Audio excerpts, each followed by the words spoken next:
택시 좀 불러주겠나? 70대 노인이 길바닥에 쓰러져 떨리는 목소리로 말했습니다. 지나가던 사람들은 모두 외면했어요. 그때 10살 도윤이 나타났죠. 할아버지, 괜찮으세요? 아이는 망설이지 않았어요. 손에 쥔 3만 원, 평생 처음 모은 용돈을 털어서 택시를 불렀습니다. 고맙다. 꼬마야, 정말 고맙다. 노인의 눈에서 뜨거운 눈물이 흘러내렸어요. 달은 늦게 뜰수록 더 둥글단다. 택시가 사라진 후 도윤은 빈 주머니를 만지작거렸어요. 후회는 없었죠. 하지만 아이는 몰랐습니다. 자신이 구한 그 할아버지가 한국 재계의 전설적인 인물이라는 것을, 그리고 그 작은 선행이 거대한 운명의 수레바퀴를 돌리기 시작했다는 사실도 말이죠. 여러분은 어디서 보고 계신지 댓글로 남겨주세요. 이 모든 기적 같은 이야기가 바로 그 저녁부터 시작되었습니다. 비가 내리는 저녁이었습니다. 가로등 불빛이 젖은 아스팔트 위로 번져나가고 우산을 든 사람들이 서둘러 발걸음을 재촉하고 있었죠. 그 사이로 초등학교 3학년 이도윤이 작은 몸을 움츠리며 걸어가고 있었습니다. 도윤의 오른손에는 낡은 지갑이 꼭 쥐어져 있었어요. 지갑 안에는 지난 추석에 시장 어르신들이 건네주신 용돈 3만 원이 고스란히 들어 있었습니다. 아이에게는 평생 처음으로 모아본 큰돈이었죠. 추석 때 일이 떠올랐습니다. 엄마 손을 잡고 전통시장에 갔을 때였어요. 어머니는 몇 푼 안 되는 돈으로 제수용품을 하나하나 고르고 계셨죠. 그런 엄마를 보던 떡집 할머니가 말씀하셨거든요. 이 착한 아이 좀 봐라. 엄마 따라다니면서 얼마나 얌전한지. 그러면서 주머니에서 10,000원짜리를 꺼내 도윤의 손에 쥐어주셨어요. 순두부집 할아버지도 채소가게 아주머니도 마찬가지였습니다. 모두들 어머니의 어려운 사정을 알고 계시는 듯 했죠. 이건 나중에 꼭 엄마랑 맛있는 거 사 먹어야지. 도윤은 혼자 중얼거리며 미소를 지었습니다. 반지하 집으로 향하는 골목길은 비에 젖어 더욱 음침해 보였지만 아이의 마음만은 따뜻했어요. 엄마가 늦은 청소 아르바이트에서 돌아오면 깜짝 선물을 해드리겠다는 계획으로 가슴이 뛰고 있었거든요. 반지하 집까지는 아직 2블록이나 더 남아 있었습니다. 비가 점점 세게 내리기 시작했어요. 도윤은 가방으로 머리를 가리며 발걸음을 재촉했죠. 그런데 횡단보도 앞에서 이상한 광경을 목격했습니다. 70대 초반쯤 되어 보이는 한 노인이 비틀거리며 걸어가고 있었어요. 그 모습이 어딘가 위험해 보였죠. 노인의 옷은 비에 흠뻑 젖어 있었고 얼굴은 창백하게 질려 있었습니다. 고급스러운 정장을 입고 계셨지만 지금은 완전히 엉망이 되어버린 상태였어요. 지나가던 사람들의 시선이 노인에게 머물렀습니다. 하지만 누구도 다가가지는 않았죠. 오히려 피해가려는 듯 걸음을 빨리 했어요. 혹시 술에 취한 사람일까봐 걱정하는 표정들이었습니다. 그 순간이었습니다. 노인이 갑자기 뒤뚱거리더니 그대로 바닥에 주저앉아 버렸어요. 무릎부터 꺾이면서 인도 위로 넘어졌죠. 빗물에 젖은 아스팔트에 손을 짚으며 일어나려고 애쓰는 모습이 안쓰러웠습니다. 택시 좀 불러주겠나? 노인의 떨리는 목소리가 빗소리에 섞여 들려왔습니다. 숨소리도 거칠어 보였어요. 분명히 어디 아프신 게 틀림없었죠. 도윤은 걸음을 멈췄습니다. 어머니께서 항상 말씀하셨거든요. 어려운 사람을 그냥 지나치면 안 된다고요. 하지만 3만 원이 문제였습니다. 자신에게는 엄청난 돈이었어요. 엄마와 함께 치킨도 시켜 먹고 떡볶이도 사 먹을 수 있는 큰 돈이었거든요. 그런 소중한 돈을 정말 써도 될까요? 도윤은 잠깐 망설였습니다. 그런데 노인의 고통스러운 신음소리를 듣고 있자니 가만히 있을 수가 없었어요. 엄마가 늘 하시던 말씀이 떠올랐죠. 도윤아, 우리가 어려워도 다른 사람이 더 어려우면 도와줘야 한다. 그게 사람이 해야 할 일이야. 아이는 용기를 냈습니다. 길가로 나가서 손을 번쩍 들어 택시를 잡았어요. 빗속을 달려오던 노란색 택시 한 대가 물보라를 일으키며 멈춰 섰습니다. 택시에서 내린 기사는 40대 중반쯤 되어 보였어요. 비에 젖은 노인을 보더니 얼굴을 찌푸렸습니다. 이 할아버지 괜찮으세요? 아저씨, 이 할아버지 병원까지 좀 데려다 주세요. 도윤이 간절한 표정으로 부탁했습니다. 기사는 아이를 내려다보더니 고개를 저었어요. 아이고, 꼬마야. 이건 어른들 일이야. 119에 신고하는 게 좋겠는데. 그러자 도윤은 주저없이 지갑에서 2만 원을 꺼내 내밀었어요. 젖은 손으로 지폐를 펴서 기사 앞에 내놓았죠. 택시비예요. 부족하면 더 드릴게요. 기사는 깜짝 놀란 표정을 지었습니다. 초등학생이 2만 원이라는 큰 돈을 선뜻 내미는 걸 보고 감동했어요. 아이의 진심 어린 표정을 보고는 고개를 끄덕였습니다. 알았다, 꼬마야. 할아버지 부축해서 태우자. 기사와 도윤이 함께 노인을 부축해서 택시에 태웠습니다.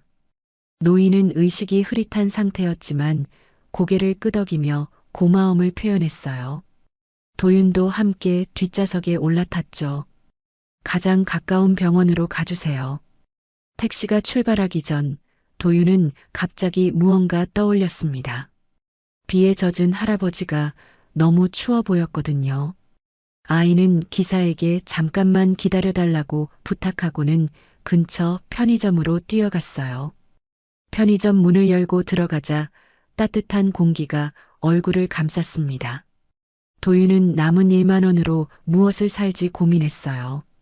핫팩 2개, 따뜻한 캔커피 하나, 그리고 호빵 한 봉지를 골랐습니다. 계산을 마치고 영수증을 받으니 딱 9천 원이었어요. 거스름돈은 됐어요. 도윤은 아르바이트생 언니에게 말하고는 물건들을 들고 다시 택시로 돌아갔습니다. 호빵은 아직 따뜻했고 핫팩은 흔들면 금세 따뜻해질 거였어요. 할아버지, 이거라도 드세요. 따뜻해질 거예요. 도윤이 물건들을 노인의 손에 쥐어드렸습니다. 노인은 떨리는 손으로 아이가 건넨 것들을 받으면서 놀란 눈으로 도윤을 바라봤어요. 그리고 차창 밖으로 내민 도윤의 작은 손을 꼭 붙잡았습니다. 노인의 눈에서는 뜨거운 눈물이 흘러내리고 있었죠. 오랫동안 잃어버렸던 무언가를 다시 찾은 듯한 표정이었어요. 고맙다, 꼬마야. 정말 고맙다. 택시가 움직이기 시작했을 때였습니다. 노인이 차창을 내리고 빗속에 서 있는 도윤에게 말했어요. 목소리에는 깊은 감동이 배어 있었죠. 달은 늦게 뜰수록 더 둥글단다. 그 말을 듣는 순간 도윤은 깜짝 놀랐습니다. 온몸에 전율이 흘렀어요. 그 문장은 엄마가 늘 쓰시는 낡은 공책에 적혀 있던 글귀였거든요. 할머니께서 엄마에게 해주셨던 말이라고 들었는데 어떻게 이 할아버지가 그 말을 알고 계실까요? 도윤은 뭔가 말하려고 했지만 택시는 이미 빗속으로 사라져가고 있었습니다. 빨간 불빛만 깜빡이며 멀어져 갔죠. 택시가 완전히 사라진 후 도윤은 빈 주머니를 만지작거리며 집으로 향했습니다. 3만 원은 모두 없어졌지만 이상하게도 마음은 한결 가벼웠어요. 오히려 뿌듯함이 가슴속에서 따뜻하게 번져나가고 있었죠. 비는 여전히 내리고 있었지만 도윤의 발걸음은 가벼워졌습니다. 엄마에게 오늘 있었던 일을 어떻게 설명해야 할지 고민하면서도 후회는 전혀 들지 않았어요. 집에 도착한 도윤은 젖은 옷을 벗으며 생각에 잠겼습니다. 할아버지는 무사히 병원에 도착하셨을까요? 그리고 엄마 공책에 적힌 그 문장을 어떻게 알고 계셨던 걸까요? 혹시 엄마와 어떤 인연이 있으신 분일까요? 아이는 알지 못했습니다. 자신의 작은 선행이 거대한 운명의 수레바퀴를 돌리기 시작했다는 것을, 그리고 그 할아버지가 한국의 거대한 기업을 일으킨 전설적인 인물이라는 것도 전혀 짐작하지 못했죠. 더구나 그분이 엄마와 깊은 인연이 있다는 사실은 꿈에도 몰랐습니다. 반지하 집안은 여전히 조용했습니다. 엄마는 아직 일에서 돌아오지 않으셨어요. 도윤은 따뜻한 물로 샤워를 하며 오늘의 일들을 되새겼죠. 그리고 마음 한구석에서는 알 수 없는 기대감이 솟아나고 있었습니다. 다음 날 아침이었습니다. 이나영은 새벽 5시에 눈을 떴어요. 반지하 창문으로 스며드는 희미한 빛이 방 안을 조금씩 밝혀주고 있었죠. 아들 도윤은 아직 깊은 잠에 빠져 있었습니다. 나영은 조용히 일어나서 화장대 앞에 앉았어요. 거울에 비친 자신의 모습이 어제보다 더 피곤해 보였습니다. 38살이라는 나이가 얼굴 곳곳에 새겨져 있었죠. 하지만 오늘만은 특별히 신경을 써서 화장을 했습니다. 식탁 위에는 각종 고지서들이 나뒹굴고 있었어요. 전기요금 고지서에는 빨간 글씨로 최종 납부 기한이 적혀 있었죠. 밀린 월세 독촉장도 함께 놓여 있었습니다. 나영은 그것들을 한데 모아서 서랍 안에 넣어두었어요. 도윤아, 엄마 일하러 간다. 아들에게 작은 소리로 말하고는 현관문을 조심스럽게 열었습니다. 오늘은 한세그룹에서 열리는 주주총회 청소 아르바이트를 하는 날이었어요. 일당이 꽤 괜찮았죠. 하루 일해서 받는 돈으로 밀린 전기요금을 낼 수 있을 거였습니다. 지하철역으로 향하는 길은 아직 어두웠어요. 새벽 공기가 차갑게 피부를 스쳤죠. 나영은 낡은 패딩 점퍼를 단단히 여미고 걸었습니다. 이런 일들을 시작한 지도 벌써 10년이 넘었어요. 처음에는 미용실 보조일만 했었는데 도윤이 자라면서 돈이 더 필요해졌거든요. 한세그룹 본사 건물에 도착했을 때는 아침 7시였습니다. 60층이 넘는 고층 빌딩이 하늘을 향해 치솟아 있었어요. 유리창마다 아침 햇살이 반사되어 눈부셨죠. 나영은 직원 출입구로 들어가서 신분증을 확인받았습니다. 청소업체에서 나온 현장 책임자를 만나기 위해 로비에서 기다리고 있었어요. 로비는 대리석으로 장식되어 있었고 천장까지 뻥 뚫린 공간이 압도적이었죠. 이런 곳에서 일하는 사람들은 얼마나 많은 돈을 벌까 하는 생각이 들었습니다. 그때 한 여성이 나영에게 다가왔어요. 30대 중반쯤 되어 보이는 날씬한 여성이었습니다. 정장을 깔끔하게 차려입었고 머리도 단정하게 묶어 올렸죠. 목에는 명품 목걸이가 반짝이고 있었어요. 이나영 씨죠? 저는 최서진입니다. 오늘 행사 책임자예요. 서진의 목소리는 차가웠습니다. 나영을 위아래로 훑어보는 눈빛에는 어딘가 무시하는 기색이 섞여 있었어요. 나영은 깍듯하게 인사를 드렸죠. 안녕하세요. 잘 부탁드립니다. 서진은 대충 고개를 끄덕이고는 서류를 나영에게 건넸어요. 청소 구역표와 주의사항이 적힌 종이었죠. 주주총회가 오후에 열리니까 그 전에 모든 청소가 끝나야 해요. 특히 VIP 통로 쪽은 완벽하게 해야 하고요. 나영은 서류를 꼼꼼히 읽어보았습니다. 담당 구역이 꽤 넓었어요. 회의실 여러 개와 복도, 화장실까지 포함되어 있었죠. 하지만 열심히 하면 충분히 할 수 있을 것 같았습니다. 혹시 다른 분들과 함께 하는 건가요? 아니요. 오늘은 나영 씨 혼자 해야 해요. 원래 2명으로 배정했는데 1명이 갑자기 못 온다고 하더라고요. 서진의 말에 나영은 조금 당황했어요. 혼자서 이 넓은 구역을 다 청소하기에는 시간이 빠듯할 것 같았거든요. 하지만 일당을 포기할 수는 없었죠. 열심히 하겠습니다. 나영은 청소용품을 가져와서 일을 시작했어요. 먼저 회의실부터 청소하기로 했습니다. 의자들을 하나씩 치우고 테이블을 깨끗하게 닦았죠. 바닥도 걸레질을 했습니다. 2시간 정도 지났을 때였어요. 나영이 복도를 청소하고 있는데 서진이 다시 나타났습니다. 이번에는 얼굴에 짜증이 가득했어요. 이나영 씨, 이게 뭐예요? 서진이 손에 든 서류를 나영 앞에 내밀었습니다. 청소 구역표였는데 처음에 받았던 것과 달랐어요. VIP 통로 부분이 빨간 펜으로 동그라미 쳐져 있었죠. VIP 통로는 가장 중요한 곳이에요. 그런데 왜 여기 청소를 안 했어요? 나영은 깜짝 놀랐습니다. 처음에 받은 서류에는 VIP 통로가 포함되어 있지 않았거든요. 분명히 확인했었는데 이상했어요. 죄송합니다. 제가 받은 서류에는 VIP 통로가 없었는데요. 무슨 소리예요? 처음부터 포함되어 있었잖아요. 나영 씨가 대충 본 거 아니에요? 서진의 목소리가 날카로워졌습니다. 주변에서 일하던 한세그룹 직원들이 시선을 돌렸어요. 나영은 얼굴이 빨갛게 달아올랐죠. 정말 죄송합니다.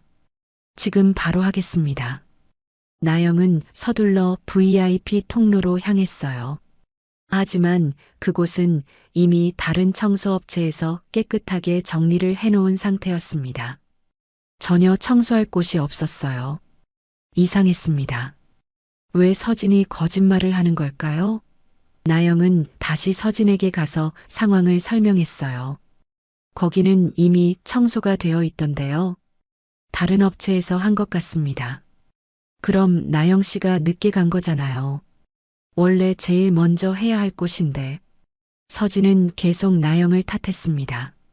목소리에는 짜증이 가득했어요. 마치 처음부터 나영을 곤란하게 만들 계획이었던 것처럼 보였죠. 다음부터 이런 실수 나면 출입 금지예요. 알겠어요? 나영은 억울했지만 아무 말도 할 수 없었어요. 일자리를 잃을 수는 없었거든요. 도윤을 생각하면 참아야 했습니다. 네, 알겠습니다.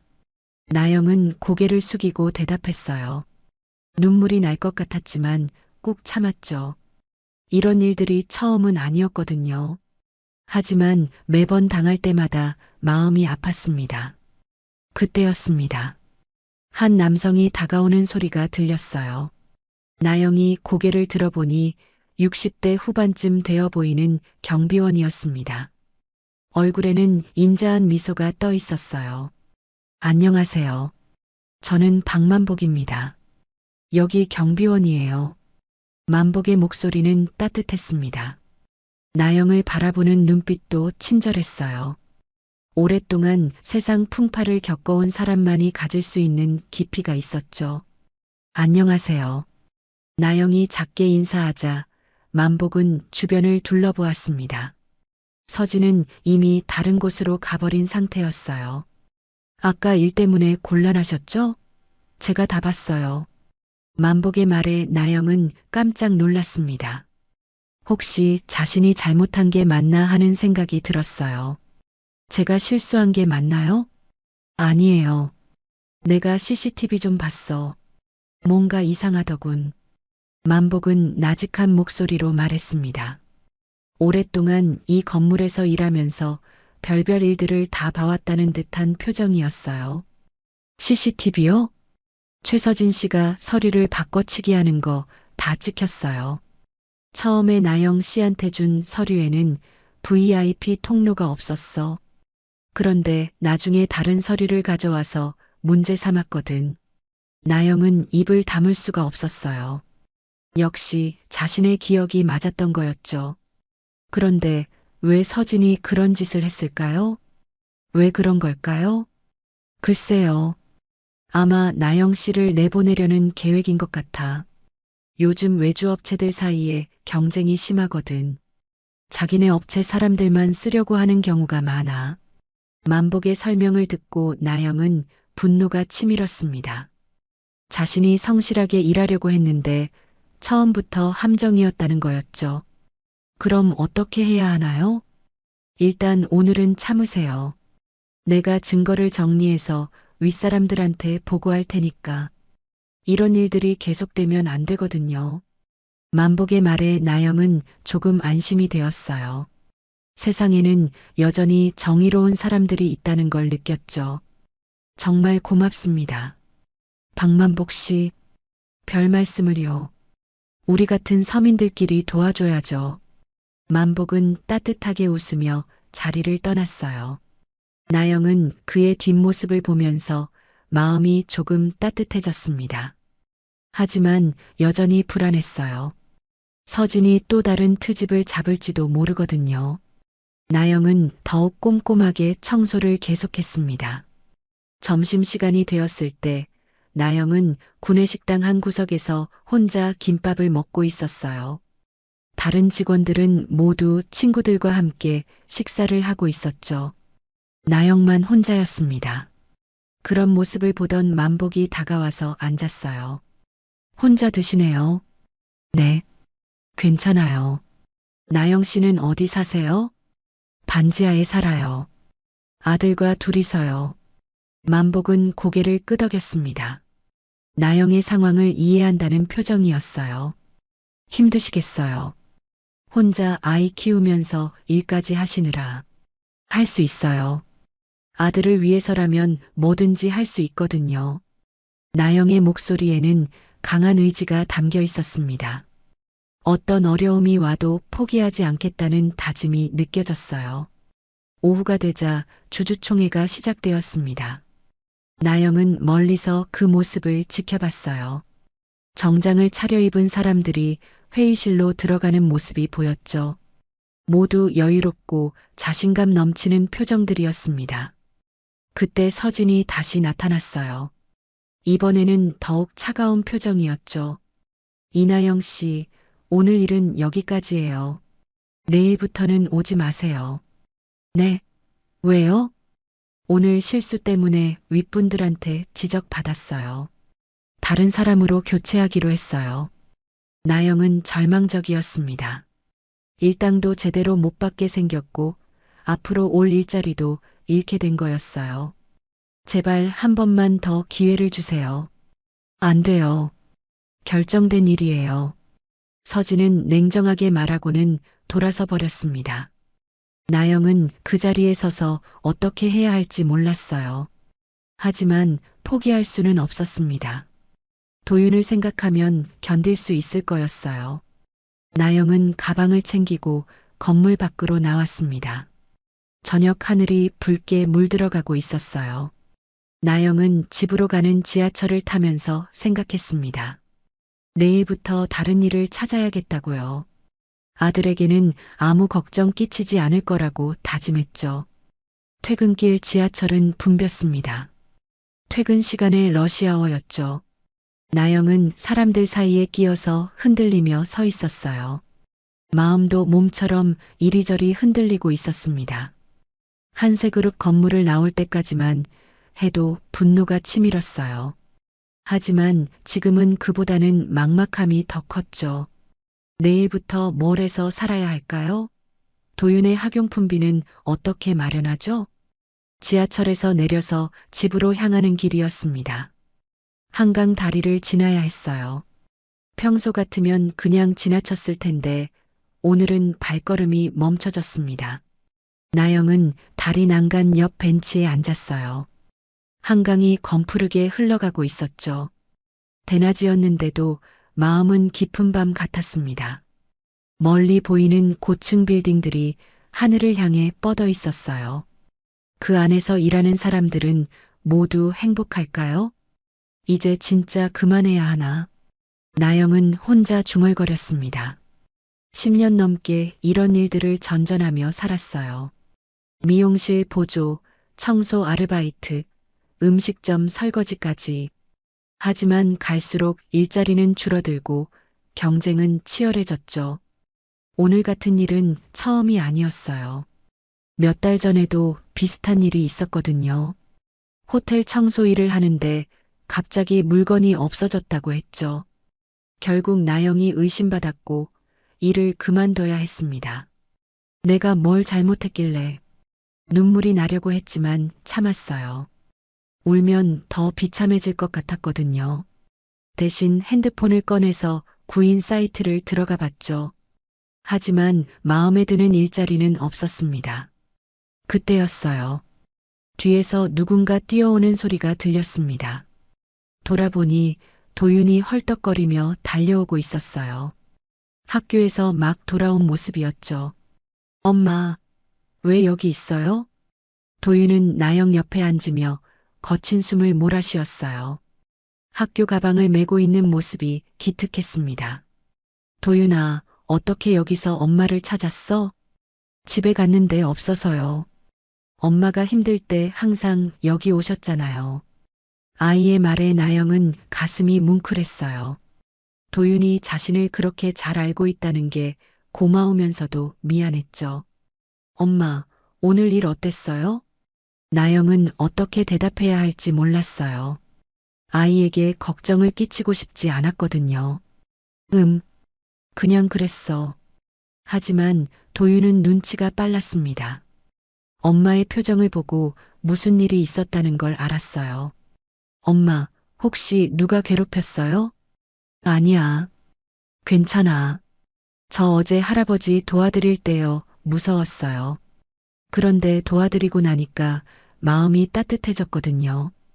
도윤의 순수한 말에 나영은 미소를 지었어요. 아이가 어른보다 훨씬 현명하다는 생각이 들었죠. 그때 도윤이 가방에서 무언가를 꺼냈습니다. 낡은 파일이었어요. A사 용지들이 몇 장 들어 있었죠. 엄마, 이거 혹시 필요할까봐. 나영이 파일을 받아보니 깜짝 놀랐어요.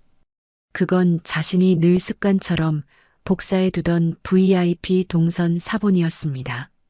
청소 일을 할 때마다 만약을 위해서 복사해 두던 거였어요. 도윤아, 이걸 어떻게? 엄마가 책상에 두신 거예요. 중요한 것 같아서 챙겨왔어요. 아이의 말에 나영은 감격했어요. 도윤이 이런 것까지 신경 써준다는 게 고마웠죠. 파일을 열어보니 오늘 아침에 받았던 청소 구역표의 원본이 들어 있었어요. 분명히 VIP 통로는 포함되어 있지 않았습니다. 이게 바로 증거였죠. 엄마, 어제 그 할아버지처럼 우리도 누군가 도와야 하잖아요. 도윤의 말에 나영은 눈시울이 뜨거워졌어요. 10살밖에 안 된 아이가 이런 말을 한다는 게 신기했죠. 어른들보다 훨씬 용기가 있었습니다. 도윤아, 엄마가 잘못한 게 아니면 당당해야 해요. 할아버지도 그렇게 말씀하셨어요. 할아버지가 뭐라고 하셨는데? 달은 늦게 뜰수록 더 둥글다고요. 나영은 깜짝 놀랐어요. 그 말은 돌아가신 어머니께서 항상 하시던 말씀이었거든요. 어려울 때마다 참고 견디면 결국 좋은 일이 생긴다는 뜻이었죠. 어떤 할아버지가 그런 말을 하셨어? 어제 도와드린 할아버지요. 택시에서 그렇게 말씀하시고 가셨어요. 나영은 이상했어요. 어떻게 모르는 사람이 돌아가신 어머니의 말씀을 알고 계실까요? 혹시 우연의 일치일까요? 하지만 지금은 그것보다 중요한 일이 있었어요. 오늘 당한 억울함을 그대로 넘길 수는 없었죠. 도윤의 말이 맞았습니다. 잘못한 게 없으면 당당해야 했어요. 도윤아, 엄마가 용기를 낼게. 정말요? 응. 내가 그렇게 용감한데 엄마가 겁먹으면 안 되지. 나영은 결심했어요. 이 증거를 가지고 한세그룹에 정식으로 문제를 제기하기로 했죠. 혼자서는 힘들겠지만 박만복 씨가 도와주실 거였습니다. 집에 돌아와서 나영은 밤늦게까지 고민했어요. 어떻게 하면 이 문제를 해결할 수 있을까요? 그냥 참고 넘어가는 게 편할 수도 있었죠. 하지만 이런 일들이 계속 반복되면 안 된다는 생각이 들었습니다. 도윤은 벌써 잠들어 있었어요. 아이의 평화로운 얼굴을 보면서 나영은 다짐했습니다. 아들에게 떳떳한 엄마가 되고 싶었어요. 새벽 4시였습니다. 나영은 조용히 일어나서 옷을 챙겨 입었어요. 손에는 VIP 동선 사본과 박만복 씨가 준 CCTV 사진이 들려 있었죠. 한세그룹 건물까지는 지하철로 1시간 반이 걸렸어요. 새벽 첫 차를 타고 갔습니다. 지하철 안에는 사람이 거의 없었어요. 나영 혼자만 있는 것 같았죠. 건물에 도착했을 때는 아직 어둠이 짙었어요. 하지만 일부 사무실에는 불이 켜져 있었습니다. 야근을 하는 사람들이 있는 모양이었죠. 나영은 감사실이 있는 층을 찾아갔어요. 박만복 씨가 알려준 곳이었습니다. 엘리베이터를 타고 올라가는 동안 가슴이 두근거렸어요. 감사실 문 앞에는 아무도 없었어요. 아직 출근 시간이 아니었거든요. 나영은 준비해온 봉투를 조심스럽게 문틈에 넣어두었습니다. 이게 진실을 밝힐 증거가 되겠지. 나영은 혼자 중얼거렸어요. 이제 할 일은 다 했습니다. 결과가 어떻게 될지는 모르지만 최선을 다했다는 생각이 들었죠. 건물 밖으로 나오니 동쪽 하늘이 밝아지기 시작했어요. 아침 햇살이 서서히 번져나가고 있었습니다. 새로운 하루가 시작되는 거였죠. 그때 도윤의 목소리가 귓가에 울렸습니다. 엄마, 달은 늦게 뜰수록 더 둥글대요. 나영은 미소를 지었어요. 정말 그런 것 같았습니다. 지금까지 참고 견뎌온 시간들이 헛되지 않을 거라는 확신이 들었어요. 집으로 돌아가는 길에 편의점에 들렀습니다. 도윤이 좋아하는 초콜릿 우유를 샀어요. 아이가 일어나면 깜짝 선물을 해주고 싶었거든요. 반지하 집에 도착했을 때는 해가 완전히 떠 있었어요. 도윤은 아직 자고 있었습니다. 나영은 조용히 침대맡에 앉아서 아이의 얼굴을 바라봤어요. 도윤아, 엄마가 용기를 냈어. 너처럼 말이야. 아이는 꿈속에서도 미소를 짓고 있었어요. 나영은 그 모습을 보면서 마음이 따뜻해졌습니다. 이제 결과를 기다리면 되었어요. 어떤 일이 일어날지 모르지만 후회는 없었습니다. 진실은 언젠가 밝혀질 거였죠. 창문으로 들어오는 햇살이 방 안을 환하게 비추고 있었어요. 어제까지만 해도 절망적이었는데 오늘 아침은 희망이 보였습니다. 나영은 부엌으로 가서 도윤의 아침 식사를 준비하기 시작했어요. 오늘은 특별히 맛있게 만들어주고 싶었죠. 아이가 일어나면 어떤 이야기를 들려줄까요? 엄마가 용감해졌다고 말해줘야지. 나영은 혼자 웃으며 계란을 깨뜨렸어요. 새로운 시작이 될 것 같은 하루였습니다. 주주총회 리허설 날 아침이었습니다. 나영은 다시 한세그룹 건물 앞에 서 있었어요. 어젯밤 감사실에 증거를 넣어둔 일이 계속 마음에 걸렸죠. 과연 누군가 봤을까요? 아니면 그냥 쓰레기통에 버려졌을까요? 오늘은 주주총회 전 리허설이 있는 날이었어요. 그래서 평소보다 일찍 나와야 했습니다. 새벽 6시부터 청소를 시작해서 오전 9시까지 모든 준비를 마쳐야 했거든요. 건물 로비에 들어서니 벌써 몇몇 직원들이 출근해 있었어요. 정장을 단정하게 차려입은 사람들이 바쁘게 오가고 있었죠. 나영은 그들 사이에서 청소도구를 들고 서 있는 자신이 초라하게 느껴졌습니다. 이나영 씨? 뒤에서 부르는 소리에 돌아보니 박만복 씨였어요. 경비원 유니폼을 깔끔하게 입고 있었죠. 얼굴에는 어제보다 더 진지한 표정이 떠 있었습니다. 안녕하세요, 박만복 씨. 어제 일 때문에 잠 못 주무셨죠? 제가 감사실에 말씀드려놨어요. 만복의 말에 나영은 가슴이 두근거렸어요.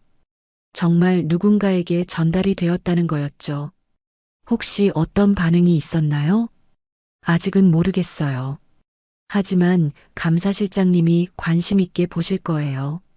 이세라 실장님은 공정한 분이거든요. 만복의 말에 나영은 조금 안심이 되었어요. 하지만 여전히 불안했죠. 최서진이 또 다른 트집을 잡을지도 모르거든요. 오늘은 조심하세요. 특히 서진 씨가 더 심하게 나올 수도 있어요. 네, 알겠습니다. 나영은 청소를 시작하기 위해 엘리베이터로 향했어요. 그런데 로비에서 소란이 벌어지고 있었습니다. 경호원 2명이 한 노인을 막고 서 있었어요. 어르신, 출입증이 없으시면 들어갈 수 없습니다. 경호원의 목소리는 단호했어요. 노인은 70대 초반쯤 되어 보였는데 낡은 회색 코트를 입고 계셨죠. 모자를 눌러 쓰고 있어서 얼굴이 잘 보이지 않았습니다. 복합기만 잠깐 쓰면 되네. 노인의 목소리가 들렸어요. 어딘가 익숙한 목소리였죠. 나영은 발걸음을 멈추고 그쪽을 바라봤습니다. 죄송하지만 직원이 아니시면 안 됩니다. 보안 규정이에요. 경호원이 더욱 강하게 말했어요. 노인은 고개를 숙이고 서 있었죠. 그 모습이 안쓰러워 보였습니다. 나영은 조금 더 가까이 다가갔어요. 노인의 옆모습이 보이기 시작했죠. 그 순간 나영은 깜짝 놀랐습니다. 어제 그 할아버지? 나영이 작은 소리로 중얼거렸어요. 분명히 도윤이 도와드렸던 그 노인이었죠. 택시에 태워드렸던 할아버지 맞았습니다. 노인도 나영을 알아봤어요. 눈이 마주치자 조용히 고개를 끄덕였습니다. 덕분에 아직 숨쉬고 있소. 노인의 목소리에는 깊은 감사가 담겨 있었어요. 어제 도윤의 도움으로 목숨을 구했다는 뜻이었죠.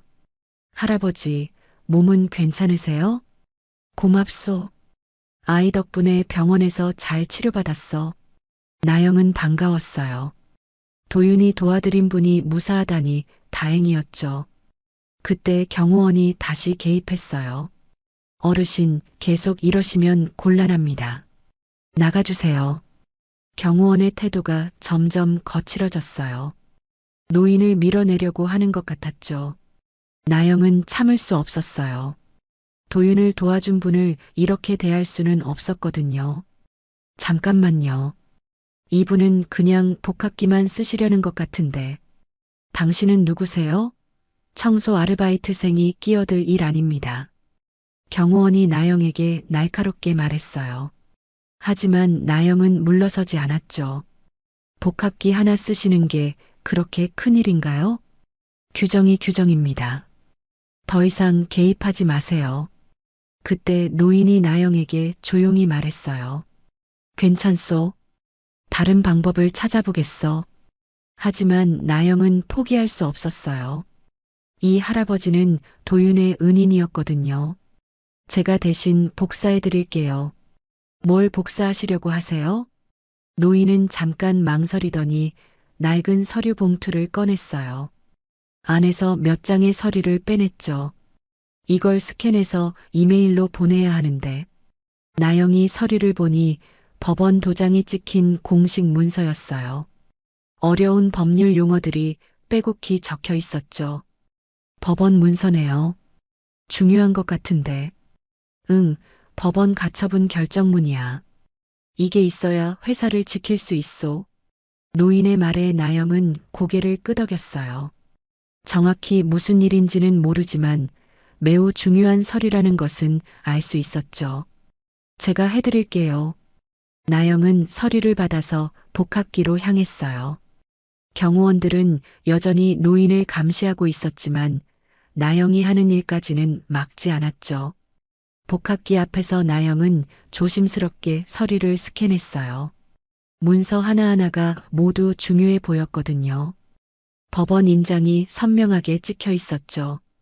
이메일 주소 알려주세요. 노인이 작은 종이에 이메일 주소를 적어서 건네주었어요. 나영은 그대로 입력해서 파일을 전송했습니다. 다 됐어요. 고맙소. 정말 고마워.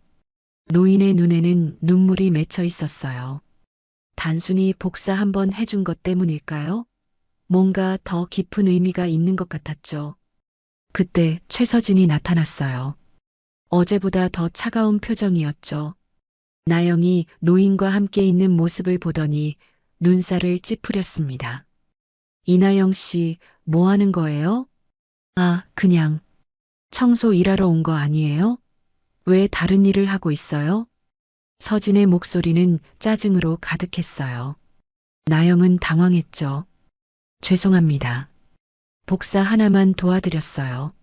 누구 허락받고요? 당신이 뭔데 회사 시설을 마음대로 써요? 서진이 점점 목소리를 높였어요. 주변 사람들이 쳐다보기 시작했죠. 나영은 얼굴이 빨갛게 달아올랐습니다. 그때 노인이 조용히 말했어요. 제가 부탁한 일입니다. 어르신은 누구세요? 출입증도 없으시면서 왜 여기 계세요? 서진이 노인에게도 무례하게 말했어요. 나영은 참을 수 없었죠. 말씀을 너무 심하게 하시는 거 아니에요? 뭐라고요? 당신이 지금 저한테 대드는 거예요? 서진의 얼굴이 일그러졌어요. 완전히 화가 난 표정이었죠. 아니에요. 그냥 할아버지께 너무하신다고 생각해서 지금 당장 일 그만두고 나가요. 이런 식으로 할 거면 여기서 일할 필요 없어요. 서진이 소리쳤어요. 로비에 있던 사람들이 모두 이쪽을 쳐다봤죠. 나영은 굴욕감을 느꼈습니다. 그때 노인이 나서서 말했어요. 젊은 분이 어르신에게 그렇게 말하면 안 되지 않겠소? 어르신은 빼세요. 이건 저희 회사 일이에요. 서진이 노인에게도 퉁명스럽게 말했어요. 그 순간 나영은 더 이상 참을 수 없었죠. 그만하세요. 할아버지는 잘못하신 게 없어요. 나영이 큰 소리로 말했어요. 자신도 놀랄 정도로 큰 목소리였죠. 로비가 순간 조용해졌습니다. 서진은 믿을 수 없다는 표정을 지었어요. 정말 미쳤네요. 당장 나가세요. 네, 나갈게요. 하지만 할아버지를 모욕하는 건 용서할 수 없어요. 나영은 청소도구를 정리하기 시작했어요. 손이 떨렸지만 당당했죠. 더 이상 이런 대우를 받으며 일할 수는 없었거든요. 노인은 나영의 손을 잡으며 말했어요. 고맙소. 정말 고마워. 그리고 나직하게 덧붙였죠. 이제 곧 모든 게 바뀔 거요. 나영은 무슨 뜻인지 몰랐어요. 하지만 노인의 눈빛에는 강한 의지가 담겨 있었죠. 건물 밖으로 나온 나영은 깊이 숨을 쉬었어요. 후회는 없었습니다. 오히려 속이 시원했죠. 그 순간 나영의 마음속에서 두 번째 선택의 불씨가 피어올랐습니다. 나도 이제 도망치지 말자. 도윤이 용감했던 것처럼 자신도 용감해지기로 했어요. 더 이상 억울한 일을 당하고만 있지 않겠다고 다짐했죠. 휴대폰에 문자가 왔어요. 박만복 씨에게서였죠. 감사실에서 연락 올 거예요. 조금만 더 힘내세요. 나영은 미소를 지었어요. 세상에는 여전히 정의로운 사람들이 있었죠. 그리고 자신도 그런 사람 중 하나가 되고 싶었습니다. 집으로 돌아가는 길에 나영은 생각했어요. 도윤에게 어떻게 설명해야 할까요? 하지만 걱정되지 않았죠. 아이가 자랑스러워할 거라는 확신이 있었거든요. 엄마가 용감해졌다고 말해줘야지. 나영은 발걸음을 재촉했어요. 집에서 좋은 소식을 기다리고 있을 아들을 만나고 싶었죠. 주주총회 전날 밤이었습니다. 한세그룹 본사 60층 부회장실에서는 불빛이 늦도록 켜져 있었어요. 한기문 부회장이 책상에 앉아서 전화 통화를 하고 있었죠. 네, 기자님. 맞습니다. 회장님은 건강이 악화돼 업무 불가능 상태예요. 한기문의 목소리는 걱정스러운 듯 했지만 눈빛에는 다른 계산이 숨어 있었어요. 59살의 나이에도 불구하고 여전히 야심으로 가득한 표정이었죠. 아니, 그런 얘기는 어디서 들으셨나요? 혹시 혼외 자식이 있다는 소문 말씀이신가요? 전화기 너머에서 기자의 목소리가 들렸어요. 한기문은 미소를 지으며 대답했습니다. 그런 일은 저희도 확인 중입니다. 하지만 가족 내부 문제가 있는 것 같기는 해요. 한기문은 계획적으로 루머를 퍼뜨리고 있었어요. 서인호 회장의 건강 악화설부터 시작해서 숨겨진 가족사까지 모든 것이 내일 주주총회를 앞두고 벌어진 일이었죠. 전화를 끊은 후 한기문은 창밖을 내려다봤어요. 서울의 야경이 화려하게 펼쳐져 있었습니다. 곧 모든 것이 자신의 것이 될 거라는 생각에 흥분이 되었어요. 책상 위에는 이사회 명단이 놓여 있었어요. 이미 과반수 이상의 이사들을 자신의 편으로 만들어 놨죠. 내일 주주총회에서 회장직을 승계받는 것은 시간 문제였습니다. 드디어 때가 왔군. 한기문은 혼자 중얼거렸어요. 30년 넘게 서인호 회장 밑에서 일하면서 기다려온 순간이었죠. 그 시각 반지하 집에서는 나영과 도윤이 저녁 식사를 하고 있었어요. 오늘 있었던 일 때문에 나영의 마음은 복잡했습니다. 엄마, 오늘 일은 어땠어요? 도윤이 밥을 먹으며 물어봤어요. 나영은 어떻게 대답해야 할지 고민했죠. 좀 힘들었어. 또 누가 괴롭혔어요? 아이의 순수한 질문에 나영은 마음이 아팠어요. 10살짜리가 이런 걱정을 해야 한다니. 괜찮아. 엄마가 해결할 거야. 나영은 아이에게 걱정을 끼치고 싶지 않았어요. 하지만 마음 한구석에서는 불안이 자라고 있었죠. 저녁 8시쯤 나영이 설거지를 하고 있을 때였어요. 창밖에서 이상한 소리가 들렸습니다. 차 한 대가 골목 입구에 서 있었어요. 나영은 커튼 사이로 살짝 내다봤어요. 검은색 승용차였는데 번호판이 보이지 않았죠. 불빛도 꺼져 있어서 더욱 수상했습니다. 차는 10분 정도 그 자리에 있다가 사라졌어요. 나영은 이상하다고 생각했지만 별다른 조치를 취하지 않았죠. 다음 날 아침이었습니다. 나영이 도윤을 학교에 보내려고 현관문을 열었을 때 바닥에 작은 쪽지 하나가 떨어져 있었어요. 뭐지? 나영은 쪽지를 집어들었어요. 컴퓨터로 출력한 것 같은 글씨였죠. 아들 학교 조심해라. 그 순간 나영의 온몸에 소름이 돋았어요. 누군가 자신과 도윤을 감시하고 있다는 뜻이었죠. 어제 본 검은 차와 연결되는 것 같았습니다. 엄마, 왜 그래요? 도윤이 걱정스러운 표정으로 물어봤어요. 나영은 재빨리 쪽지를 주머니에 넣었죠.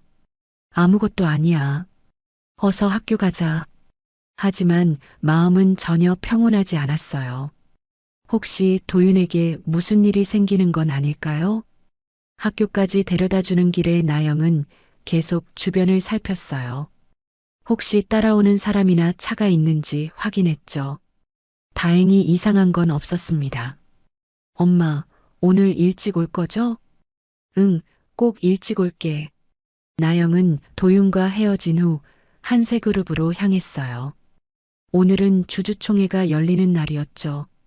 어제 최서진에게 해고당했지만 박만복 씨가 부탁한 일이 있었습니다. 한세그룹 건물 앞에서 만복을 만났어요. 평소보다 훨씬 심각한 표정이었죠. 나영 씨, 큰일 났어요. 무슨 일이세요? 부회장이 회장님에 대한 나쁜 소문을 퍼뜨리고 있어요. 오늘 주주총회에서 회장직을 빼앗으려고 하는 것 같아. 만복의 말에 나영은 놀랐어요. 그렇다면 어제 복사를 도와드린 할아버지와 관련이 있는 일일까요? 그런데 저한테 왜? 나영 씨가 어제 도와주신 분이 바로 서인호 회장님이에요. 나영은 깜짝 놀랐어요.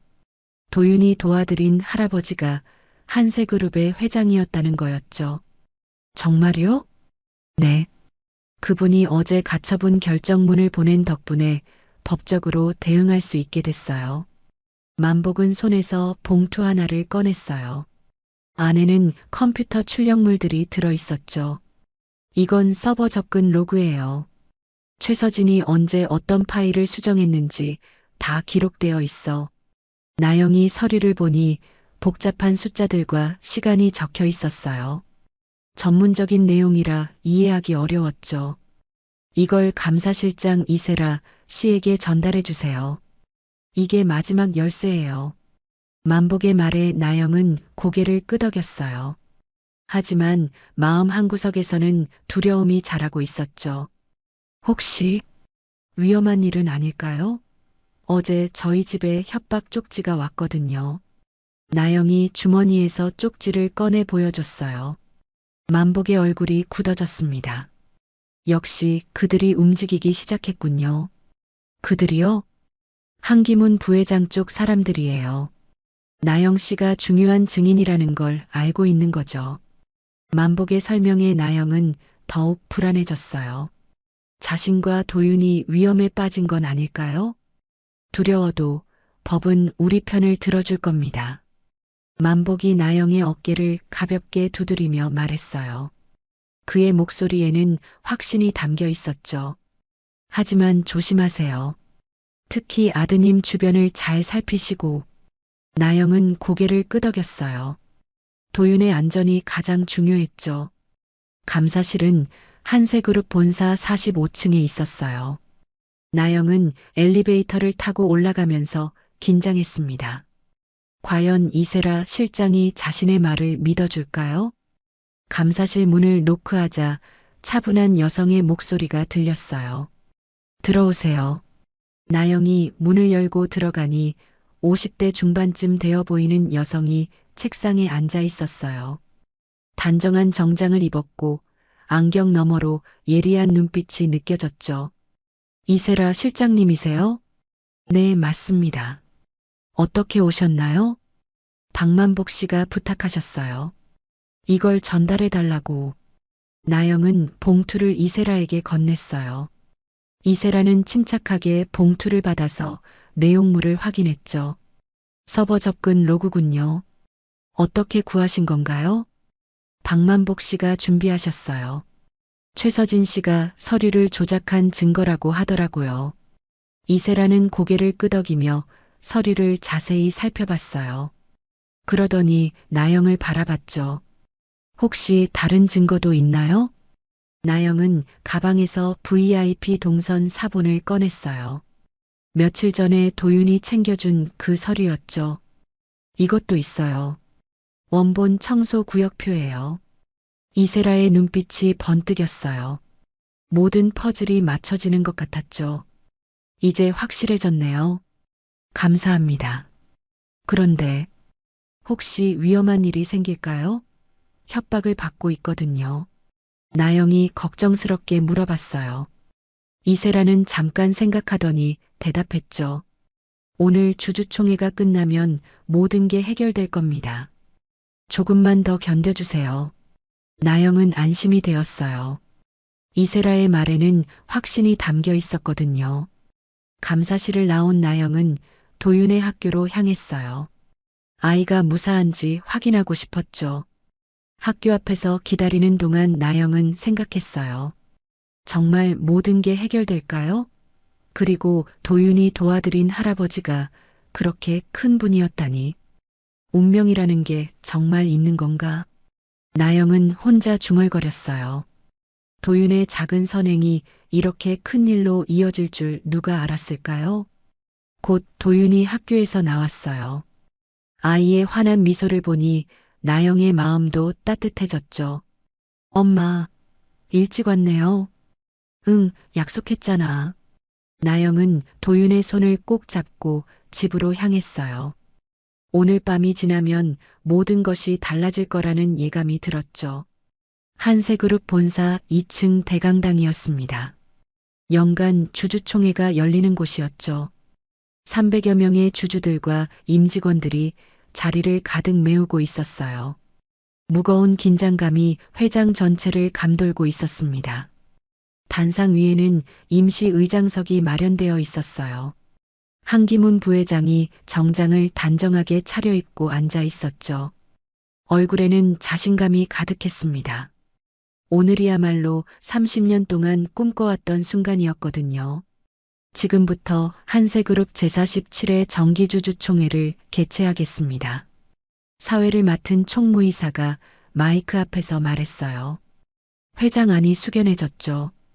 먼저 서인호 회장님의 건강상 문제로 인한 경영권 승계 안건을 다루겠습니다. 한기문이 자리에서 일어났어요. 그의 눈빛에는 승리에 대한 확신이 담겨 있었죠. 주주 여러분, 안타깝게도 서인호 회장님께서는 지난 몇 달간 건강이 크게 악화되어 업무를 수행할 수 없는 상태입니다. 한기문의 목소리는 안타까움으로 가득했어요. 하지만 속마음은 달랐죠. 이미 과반수 이상의 이사들을 자신의 편으로 만들어 놓았거든요. 따라서 이사회의 결의에 따라 제가 회장직을 승계받아 그때였습니다. 대강당 뒤편문이 천천히 열렸어요. 모든 사람들의 시선이 그쪽으로 향했죠. 한 노인이 들어오고 있었어요. 70대 초반쯤 되어 보였는데 며칠 전까지 입고 다니던 낡은 회색 코트는 벗어놓았습니다. 대신 깔끔한 네이비 정장을 입고 있었어요. 회장 안이 술렁이기 시작했어요. 몇몇 나이 든 주주들이 노인의 얼굴을 알아보기 시작했죠. 저분이 설마. 노인은 천천히 단상을 향해 걸어갔어요. 걸음걸이는 느렸지만 당당했습니다. 한기문의 얼굴이 창백하게 변해갔죠. 노인이 단상 앞에 도착했을 때 회장 안은 완전히 조용해졌어요. 바늘 떨어지는 소리도 들릴 것 같았죠. 실례하겠습니다. 노인이 마이크 앞으로 걸어갔어요. 한기문은 그 자리에서 얼어붙은 채 서 있었죠. 나는 서인호입니다. 한세그룹 창업주요. 그 순간 회장 안이 폭발했어요. 웅성거림과 놀라는 소리가 한꺼번에 터져 나왔죠. 몇몇 주주들은 자리에서 일어나기까지 했습니다. 서인호 회장의 목소리는 떨리고 있었어요. 하지만 그 떨림 속에는 깊은 감동이 담겨 있었죠. 여러분께 말씀드리고 싶은 이야기가 있습니다. 회장 안이 다시 조용해졌어요. 모든 사람들이 숨을 죽이고 서인호의 말을 기다렸죠. 지난주 화요일 비가 내리던 날이었습니다. 저는 갑작스런 발작으로 길거리에 쓰러져 있었어요. 서인호의 목소리가 점점 떨렸어요. 그날의 일을 떠올리는 것 같았죠. 지나가던 사람들은 모두 그냥 지나쳤습니다. 아무도 쓰러진 노인에게 관심을 갖지 않았어요. 청중들이 조용히 고개를 끄덕였어요. 현실적으로 누구나 겪을 수 있는 일이었거든요. 그런데 한 아이가 있었습니다. 초등학교 3학년짜리 꼬마였어요. 서인호의 눈에서 눈물이 흘러내리기 시작했어요. 그 아이는 자기 용돈 3만 원을 털어서 저를 병원까지 보냈습니다. 택시비 2만 원, 그리고 따뜻한 음료와 핫팩을 사주었어요. 회장 안의 분위기가 숙연해졌어요. 많은 사람들이 감동하고 있었죠. 여러분, 3만 원이 뭐 대단한 돈입니까? 우리 회사 매출에 비하면 티끌만도 못한 돈이죠. 서인호가 잠깐 멈춰서 청중들을 바라봤어요. 하지만 그 3만 원 덕분에 저는 목숨을 구했습니다. 그리고 더 중요한 것은 그 3만 원 덕분에 회사 자산 5조 원을 지킬 수 있었다는 겁니다. 청중들이 웅성거렸어요. 무슨 뜻인지 이해하지 못하는 사람들이 많았죠. 병원에서 치료를 받은 후 저는 법무팀에 연락했습니다. 그리고 긴급히 법원에 가처분 신청을 했어요. 서인호가 주머니에서 서류를 꺼냈어요. 법원 도장이 선명하게 찍힌 결정문이었죠. 한기문 부회장이 제 부재 중에 불법적으로 회사 자산을 처분하려는 계획을 세웠다는 정보를 입수했거든요. 한기문의 얼굴이 완전히 하얗게 변했어요. 식은땀이 이마에 맺히고 있었죠. 그때 회장 뒤편에서 이세라 감사실장이 일어났어요. 손에는 두꺼운 파일을 들고 있었죠. 회장님 말씀이 맞습니다. 저희가 확인한 바에 따르면 이세라가 단상으로 올라왔어요. 그리고 마이크 앞에 섰죠. 한기문 부회장은 지난 3개월간 회장님의 부재를 틈타서 불법적인 자산 처분 계획을 세웠습니다. 이세라가 서류들을 들어 보였어요.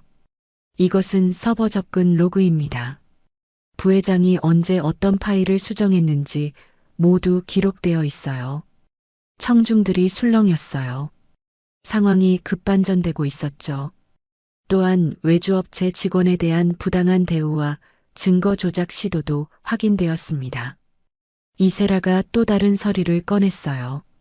이것은 청소업체 직원 이나영 씨가 제출한 원본 청소 구역표입니다.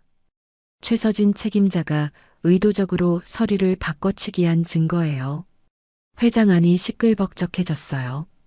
한기문은 그 자리에서 어찌할 바를 모르고 있었죠. 서인호가 다시 마이크 앞으로 나왔어요. 그 아이 이름은 이도윤입니다.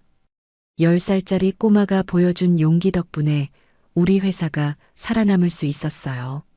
서인호의 목소리가 떨렸어요. 그 아이의 어머니 이나영 씨도 마찬가지입니다.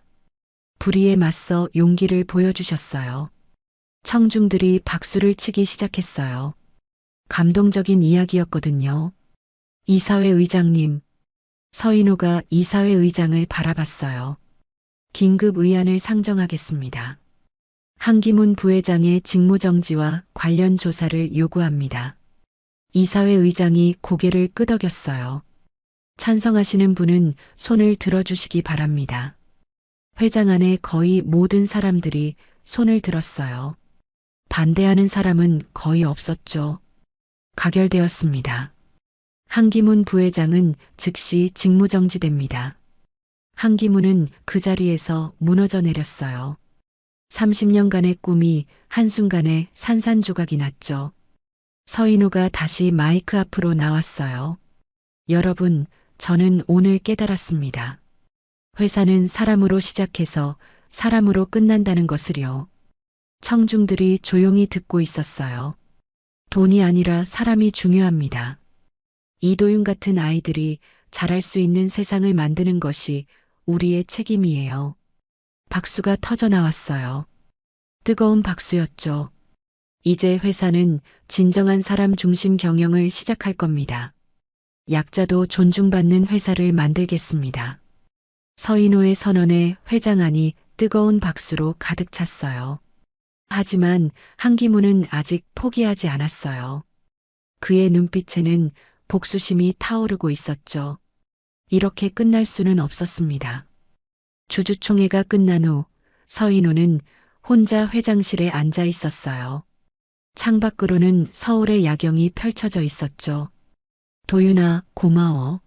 서인호는 혼자 중얼거렸어요. 그 아이가 없었다면 오늘의 승리도 없었을 거였죠. 하지만 마음 한구석에서는 불안감이 자라고 있었어요. 한기문이 가만히 있을 리 없었거든요.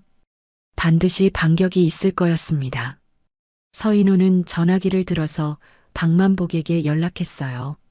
만복 씨, 이나영 모자 보안을 강화해 주세요. 앞으로 며칠이 고비가 될 것 같습니다. 알겠습니다, 회장님. 만복의 목소리에는 확신이 담겨 있었어요. 하지만 둘 다 알고 있었죠.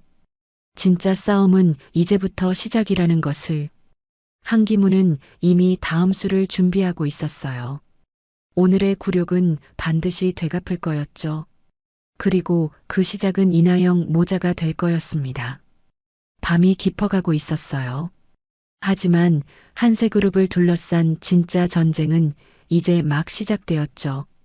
주주총회가 끝난 지 사흘이 지났습니다. 한세그룹 본사 최고층에 있는 회장실은 오랜만에 주인을 되찾았어요. 서인호 회장이 넓은 책상 앞에 앉아서 서류들을 정리하고 있었죠. 창밖으로는 서울의 전경이 한눈에 내려다 보였어요. 높은 빌딩들 사이로 한강이 유유히 흘러가고 있었죠. 서인호는 잠시 일손을 멈추고 그 풍경을 바라봤습니다. 지난 며칠간 많은 일들이 있었어요. 한기문 부회장은 즉시 해임되었고 검찰 수사도 시작되었죠. 최서진도 마찬가지로 업무에서 배제되었습니다. 하지만 서인호의 마음에는 여전히 풀리지 않은 의문이 남아 있었어요. 그때 비서가 노크를 했습니다. 회장님, 이나영 씨와 도윤 군이 도착하셨습니다. 들어오라고 하세요. 잠시 후 나영과 도윤이 회장실에 들어왔어요. 나영은 평소보다 단정하게 옷을 차려입었고 도윤은 학교 교복을 입고 있었죠. 둘 다 긴장한 표정이었습니다. 안녕하세요. 나영이 깍듯하게 인사했어요. 도윤도 작은 목소리로 인사를 드렸죠. 고마워, 두 분 다. 앉으시오. 서인호가 소파를 가리키며 말했어요. 나영과 도윤은 조심스럽게 자리에 앉았죠. 서인호는 이들을 바라보며 복잡한 감정을 느꼈어요. 도윤의 순수한 눈빛과 나영의 강인한 모습이 어딘가 낯익었거든요. 먼저 사과부터 드리고 싶소. 나영 씨가 그런 일을 당하도록 방치한 것에 대해서요. 아니에요. 괜찮습니다. 나영이 손사래를 쳤어요.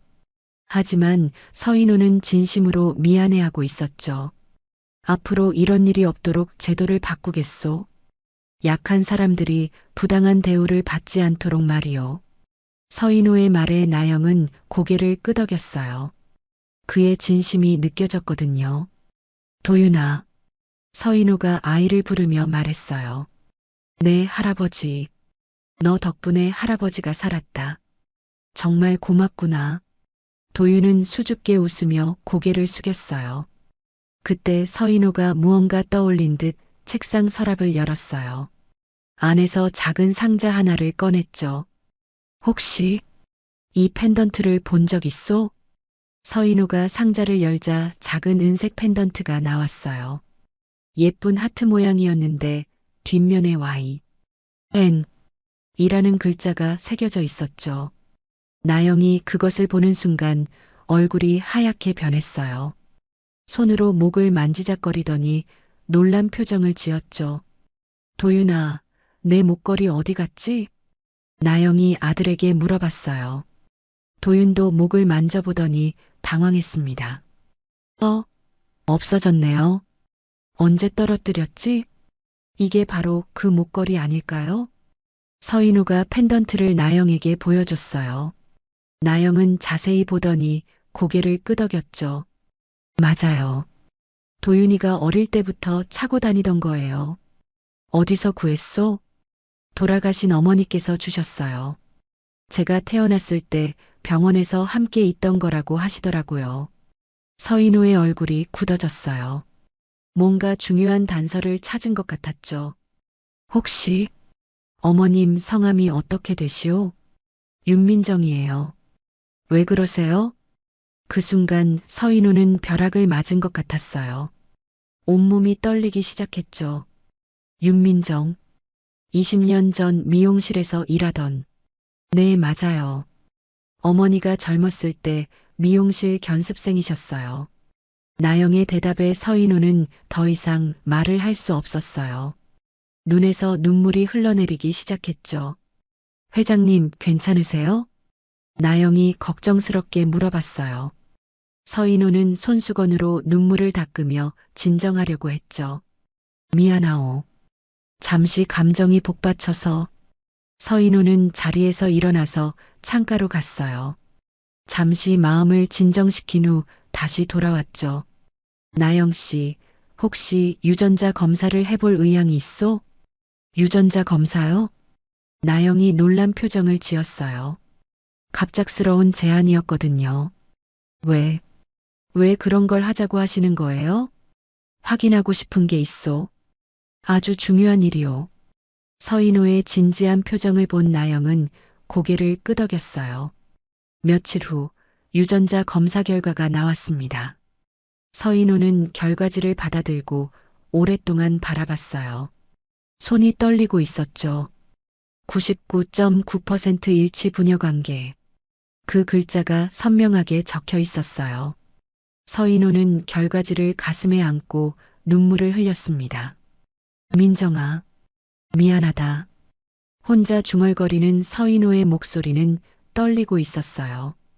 다음 날 서인호는 다시 나영과 도윤을 불렀습니다.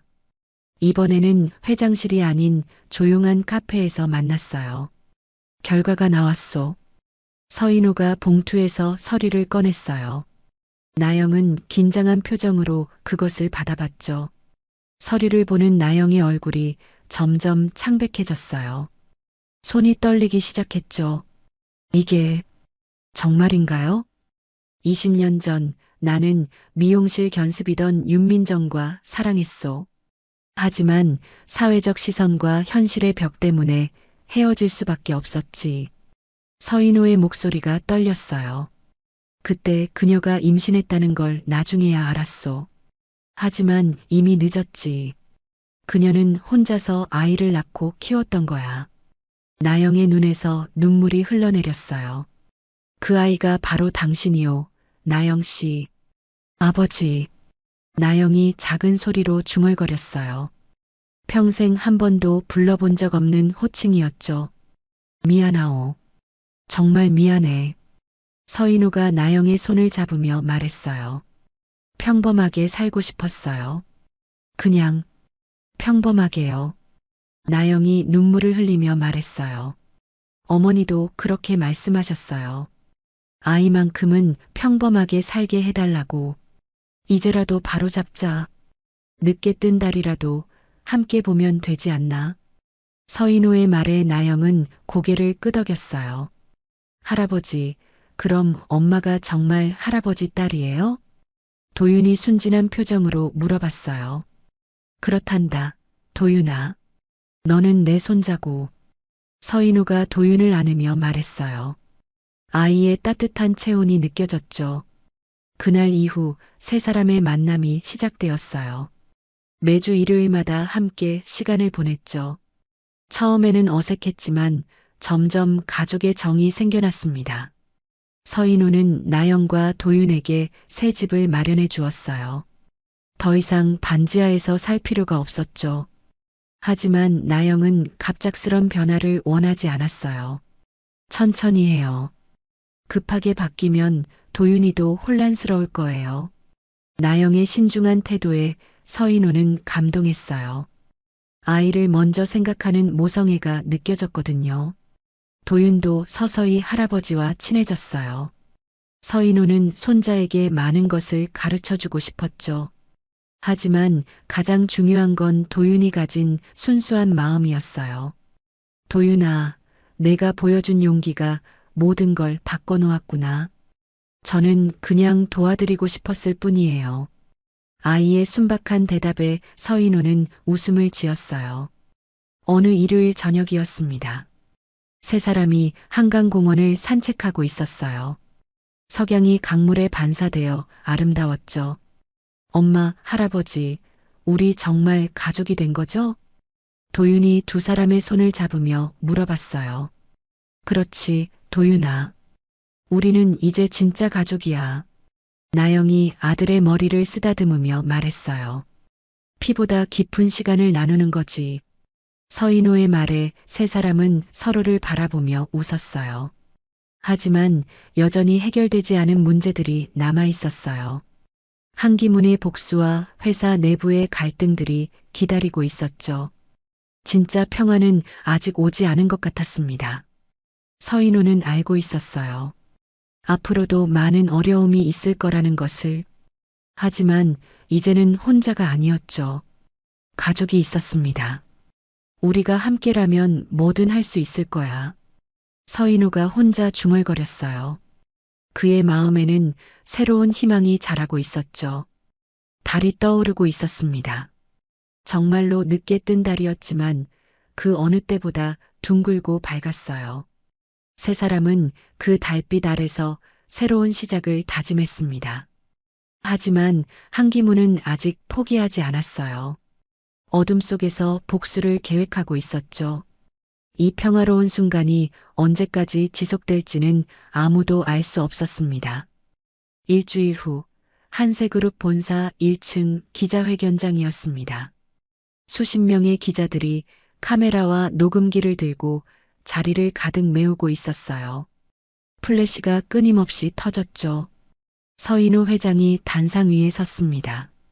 평소보다 차분한 표정이었어요. 마이크 앞에 서서 잠시 기자들을 바라봤죠. 먼저 국민 여러분께 사과드립니다. 서인우의 첫 마디였어요. 기자회견장이 조용해졌죠. 개인적인 가정사로 인해 혼란을 드린 점 깊이 사과드립니다. 그러나 법과 원칙만큼은 반드시 지킬 것입니다. 그의 목소리에는 확고한 의지가 담겨 있었어요. 오늘 여러분께 새로운 소식을 전하고자 합니다. 서인호가 준비된 원고를 펼쳤어요. 한세그룹은 오늘부터 3만 원의 기적 캠페인을 시작합니다. 기자들이 웅성거리기 시작했어요. 갑작스러운 발표였거든요. 지난주 한 초등학생이 자신의 용돈 3만 원으로 쓰러진 노인을 구했습니다. 그 작은 돈이 한 생명을 살렸고 결과적으로 우리 회사까지 구했어요. 서인호의 설명에 기자들이 집중했어요. 작은 돈이 하루를 살릴 수 있습니다. 누군가에게는 생명과 같은 돈이에요. 그의 말에 기자들이 고개를 끄덕였어요. 한세재단은 앞으로 노년층, 아동, 그리고 하청 노동자들을 위한 특별 지원 기금을 출범시킵니다. 서인호가 발표하자 기자들이 일제히 사진을 찍었어요. 첫 번째 수혜자는 전국의 청소 노동자분들이 될 겁니다. 이분들의 안전과 권익을 보장하는 것부터 시작하겠습니다. 기자회견이 끝난 후 서인호는 회장실로 돌아왔어요. 나영과 도윤이 기다리고 있었죠. 할아버지 멋있었어요. 도윤이 환하게 웃으며 말했어요. 고맙다, 도윤아. 서인호가 손자의 머리를 쓰다듬었어요. 나영 씨, 다음 주에 열리는 정책회의에 참석해 주시겠소? 저요? 제가 뭘 할 수 있을까요? 나영이 망설였어요. 자신이 그런 자리에 어울릴지 확신이 없었거든요. 당신이 겪은 일들을 바탕으로 제도 개선 방안을 제시해 주세요. 현장의 목소리가 가장 중요합니다. 서인호의 말에 나영은 고개를 끄덕였어요. 일주일 후 한세그룹 임원회의실에서 정책회의가 열렸습니다. 나영은 긴장한 채로 회의실에 들어갔어요. 정장을 차려입은 임원들 사이에서 어색함을 느꼈죠. 이나영 씨, 편하게 앉으세요. 서인호가 나영을 소개했어요. 이분이 우리 회사의 새로운 정책 자문위원입니다. 나영은 조심스럽게 자리에 앉았어요. 임원들이 호기심 어린 시선으로 바라봤죠. 청소 노동자들의 현실에 대해 말씀해 주시겠어요? 서인호의 질문에 나영이 천천히 입을 열었어요. 청소 일을 하다 보면 위험한 상황이 많습니다. 높은 곳에서 일하거나 화학세제를 사용할 때요. 나영의 목소리가 점점 힘을 얻었어요. 하지만 안전장비는 제대로 지급되지 않고 다쳐도 제대로 된 보상을 받기 어려워요. 임원들이 진지하게 듣고 있었어요. 그래서 청소 노동자 안전수당을 제안하고 싶습니다. 위험 작업에 대한 별도 수당과 정기 건강검진을 지원해 주세요. 나영의 제안에 임원들이 고개를 끄덕였어요.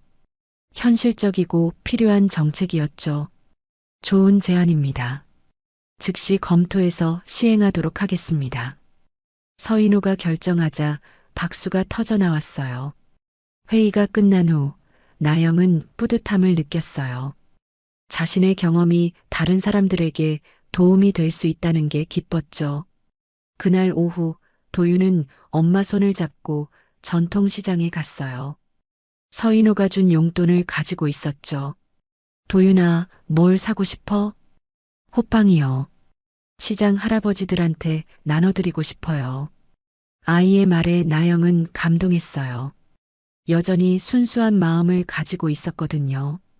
호빵집 앞에서 도윤은 할머니께 말했어요. 할머니, 호빵 20개 주세요. 어머, 도윤이구나. 이렇게 많이 뭐 하려고? 나눠드리려고요. 이건 외할아버지가 준 첫 용돈이에요.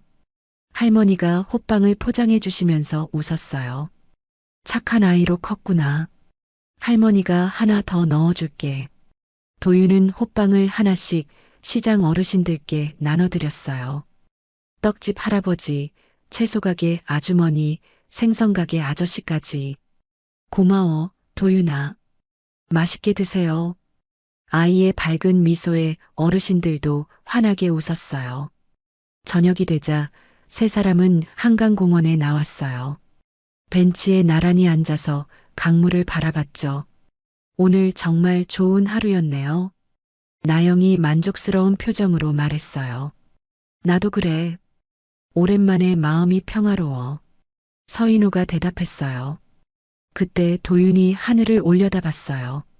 외할아버지, 달이 늦게 떴어요. 정말로 달이 동쪽 하늘에서 천천히 모습을 드러내고 있었어요. 그래도 더 둥글게 떴구나. 서인우가 손자의 어깨를 감싸며 말했어요. 달은 늦게 뜰수록 더 둥글다고 하셨잖아요. 도윤이 기억을 떠올리며 말했어요. 맞아. 우리도 늦게 만났지만 이제 완전한 가족이 됐지. 나영이 두 사람을 바라보며 웃었어요. 달빛이 한강물에 반사되어 반짝이고 있었어요. 세 사람은 말없이 그 아름다운 광경을 바라봤죠. 도윤아. 서인우가 손자를 불렀어요. 네, 할아버지. 내가 보여준 3만 원의 용기가 세상을 바꿨단다. 저는 그냥 도와드리고 싶었을 뿐이에요. 아이의 순박한 대답에 두 어른이 웃음을 지었어요. 그게 바로 기적이야. 작은 마음이 큰 변화를 만들어내는 거지. 나영이 아들을 꼭 안으며 말했어요. 그날 밤 세 사람은 각자의 집으로 돌아갔어요. 하지만 마음속에는 따뜻한 여운이 남아 있었죠.